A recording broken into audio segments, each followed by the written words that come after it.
दोस्तों, स्वागत है आपका bed time stories Hindi channel पर। अगर आप इस चैनल पर पहली बार आए हैं तो चैनल को सब्सक्राइब कर लीजिए और वीडियो अच्छी लगे तो कमेंट और लाइक करना मत भूलिए। आज की कहानी छत्तीसगढ़ राज्य की एक लोक कथा है। इस प्रदेश के कई दूसरे इलाकों की तरह यहाँ पर भी काफी संख्या में जनजातियां रहती थी। गांव वाले और आदिवासी वैसे तो पड़ोसी ही होते थे, लेकिन दोनों का रहन सहन एक दूसरे से अलग था। गांव वाले तो ज्यादातर खेती बाड़ी करके गुजारा करते थे, जबकि आदिवासी जंगलों पर निर्भर रहते थे। वे अपने औजार और उपकरण खुद ही बनाते हैं, टोकरियां बुनते हैं और छोटे छोटे पशुओं का शिकार करते हैं। जंगल और उसके खजाने के बारे में उनकी जानकारी का तो क्या ही कहना। आदिवासियों की अपनी भाषा, अपने गीत और अपने नृत्य होते हैं। उनकी बाल सुलभ मासूमियत की वजह से शहर में रहने वाले लोग सोचते हैं कि उन्हें आसानी से मूर्ख बनाया जा सकता है, लेकिन कभी कभी ऐसा सोचना संकट में भी डाल सकता है, जैसा कि छत्तीसगढ़ के एक व्यापारी के साथ हुआ था। चंपकलाल नाम का ये व्यापारी रायपुर के पास ही एक गांव में रहता था। उसका घर गांव के आला घरों में गिना जाता था। वो गेहूं, दालें, मसाले, साबुन, माचिस और इसी तरह का सामान बेचता था।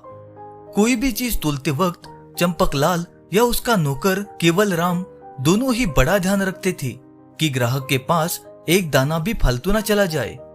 गांव वाले जानते थे कि चंपकलाल गांठ का बड़ा पक्का आदमी है और मुनाफे के आगे दया, धर्म या भावनाएं उसके लिए कोई मायने नहीं रखती थी। उसकी पत्नी शांति देवी हमेशा सोने से लदी हुई रहती थी, लेकिन सोने की इन जंजीरों के पीछे एक दयालु मन छिपा हुआ था। वसंत ऋतु की तरह एक सुबह चंपकलाल अपने बरामदे में बैठा था कि उसे एक आवाज सुनाई दी।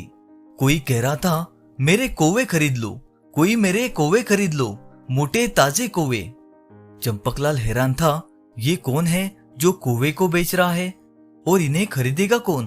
वो जानने के लिए आतुर हो उठा। उठकर वो सड़क की तरफ देखने लगा। एक अधनंगा आदिवासी सिर पर टोकरी उठाए हुए उसके घर की तरफ आ रहा था। उस आदमी ने अपनी कमर पर एक मैला सा कपड़ा लपेटा हुआ था। आदिवासी के कंधों से लटकती हुई कुल्हाड़ी से पता चलता था कि वो एक शिकारी है। वो जब नजदीक आया तो चंपकलाल ने उसे पुकारा। चंपकलाल ने कहा, क्यों भाई, क्या बेचते हो? आदिवासी ने जवाब दिया, कौवा बेचता हूं साहब। चंपकलाल बोला, दिखाओ तो सही। आदिवासी ने बरामदे में अपना टोकरा रख दिया, फिर व्यापारी की तरफ देखकर मुस्कुराता हुआ बैठ गया। चंपकलाल ने देखा तो बस देखता ही रह गया। टोकरी के अंदर था एक मोटे काले तीतरों का जोड़ा, जिनका मांस बड़ा ही गर्म और बेशकीमती होता है। उनकी टांगे बंधी हुई थी और चितकबरे पंख धूप में चमक रहे थे। चंपकलाल ने मन में सोचा, कैसा मूर्ख आदमी है जो इतने कीमती पक्षियों को कौवा बता रहा है। फिर उसने आदिवासी से पूछा, कितने के है? आदिवासी बोला, एक जोड़े का 20 रुपए है साहब। चंपकलाल ने कहा, मैं 15 रुपए से एक पैसा भी ज्यादा नहीं दूंगा। ये कहकर चंपकलाल घर के भीतर जाने लगा। नहीं नहीं साहब, आप तो बड़े दयालु हैं, कृपया करके इन्हें खरीद लीजिए। ये कहकर आदिवासी ने पक्षियों को बरामदे वाली सीढ़ी पर रख दिया। चंपकलाल खुद को शाबाशी देता हुआ मुड़ा। उसने गिनकर 15 रुपए आदिवासी के हाथ में थमा दिए। आदिवासी थोड़ा मुस्कुराया और सलाम ठोकते हुए पैसे रख लिए। चंपकलाल ने पूछा, तुम्हारा नाम क्या है? आदिवासी ने कहा, जी मेरा नाम नत्थू है। चंपकलाल बोला, ठीक है नत्थू, अब तुम चलो और अगली बार जब तुम्हें और भी कौवे मिल जाए तो मुझे जरूर बताना। ये कहकर चंपकलाल कुटिलता से मुस्कुराने लगा। चंपकलाल की पत्नी शांति देवी शुद्ध शाकाहारी थी, इसलिए तीतर बरामदे में चूल्हे पर पकाए गए। जब उसकी पत्नी ने दो तीतर देखे तो उसकी आंखें मारे हैरानी की खुली ही रह गई। शांति देवी ने पूछा, कितने में खरीदा इन्हें? 15 रुपए में, चंपकलाल हंसता हुआ कहने लगा। उसने अपने पड़ोस के गांव से अपने मित्र को खाने की दावत दी और देर रात तक अपनी सूझबूझ पर बहुत ही खुश होता रहा। 10 दिन बाद चंपकलाल फिर से अपने बरामदे में बैठा था कि तभी उसने किसी को पुकारते हुए सुना। कोई मेरा सुंदर रंगना ले लो। वही आदिवासी अपने सिर पर तांबे का एक चमकता हुआ घड़ा उठाए हुए चला आ रहा था और पुकार रहा था, कोई है जो मेरा सुंदर रंगना खरीद ले। चंपकलाल को आदिवासी का नाम जैसे रट गया था। उसने आवाज लगाई, अरे नथु, यह रंगना क्या है, जरा यहाँ तो ले आ। नथु बरामदे में गया और एक बार फिर से आकर बैठ गया। घड़े को अपने पास ही रख लिया। चंपकलाल एकटक उसे देखने लगा। बड़ा ही भारी और खूबसूरत माल है, उसने सोचा। वैसे तो घड़ा इस्तेमाल किया हुआ है और जगह जगह उसमें गड्ढे भी थे, पर रोशनी में कैसा चमकता था। इतना पुराना और भारी बर्तन कम से कम 1000 का तो होगा ही, चंपकलाल मन ही मन सोच रहा था। तब उसने आदिवासी से कहा, तुम इसे क्या कहते हो? साहब, ये रंगना है। नथु दांत दिखाते हुए बोला, मेरी माँ का पुराना रंगना, लेकिन कितना मजबूत है, देखिए तो सही। ये कहते हुए नथु ने मटके पर एक थाप लगाई। चंपकलाल ने पूछा, कितने लोगे इसके?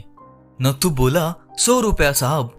चंपकलाल की बोहे टेढ़ी हो गई, बहुत ज्यादा है। वे बोला, कोई दूसरा ग्राहक ढूंढ लो अपने रंगना के लिए। नथु बोला, नहीं नहीं साहब, ऐसा मत कीजिए, आप बड़े अच्छे हैं साहब। अच्छा आप बताइए, आप कितने देंगे? चंपकलाल ने दृढ़ता से कहा, 80। नथु के चेहरे की मुस्कान गायब हो गई। फिर भी उसने घड़ा उठाया, बरामदे में रखा और अपने हाथ आगे फैला दिए। चंपकलाल ने गिनकर 80 रुपए उसे दे दिए।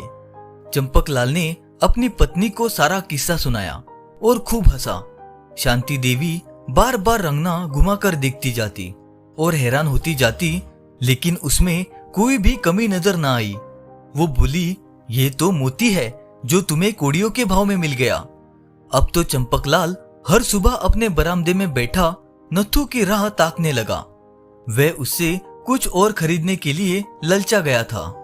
जिसने भी रंगना देखा था उसकी तारीफ ही की थी और उसे मुनाफे का सौदा बताया था। व्यापारी को रंगना खरीदे हुए अभी 7 दिन ही हुए थे।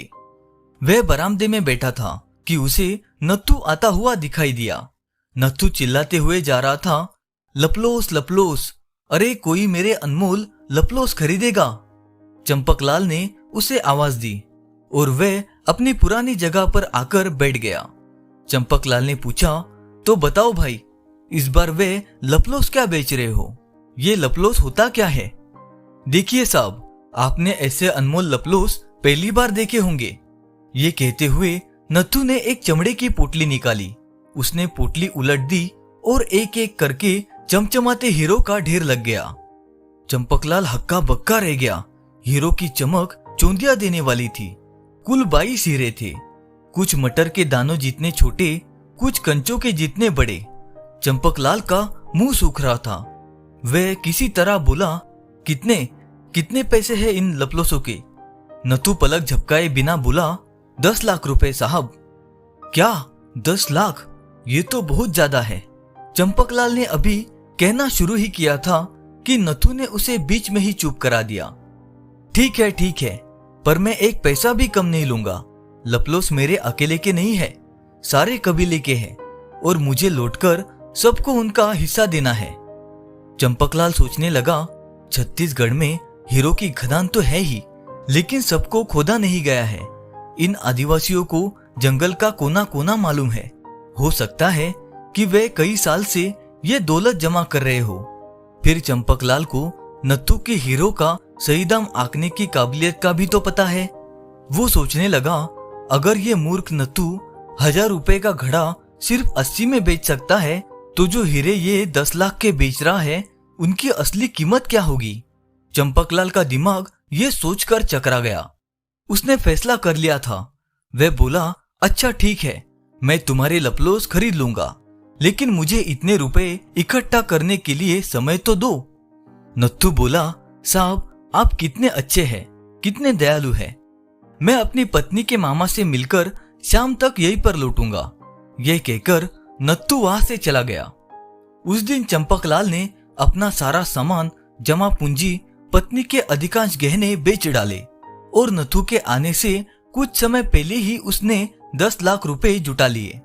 और जब नथु वहां पर आया तो नथु के दांत भी चमक रहे थे और हीरे भी। सांझ हो चुकी थी। दीपक की रोशनी में हीरे चमचमा रहे थे।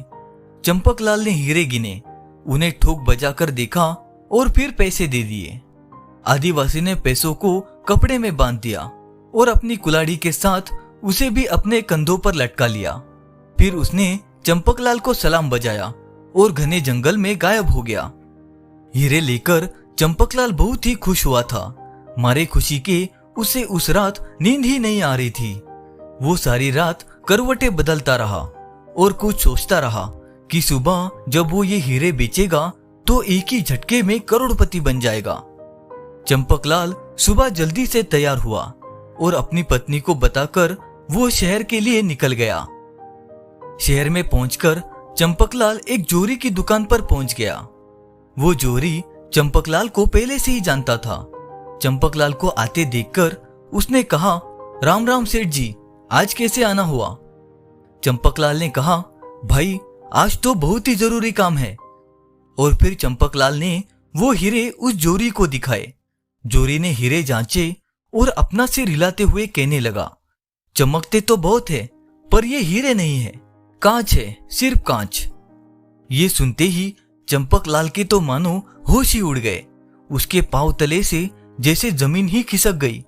सस्ते सौदे और मुनाफे की सब योजनाएं धरी की धरी रह गई। उसने तो सोचा था कि वह आदिवासी को मूर्ख बना रहा है, परंतु असल में नथु ने यह जाल फेंका था और चंपकलाल उसमें फंस गया था।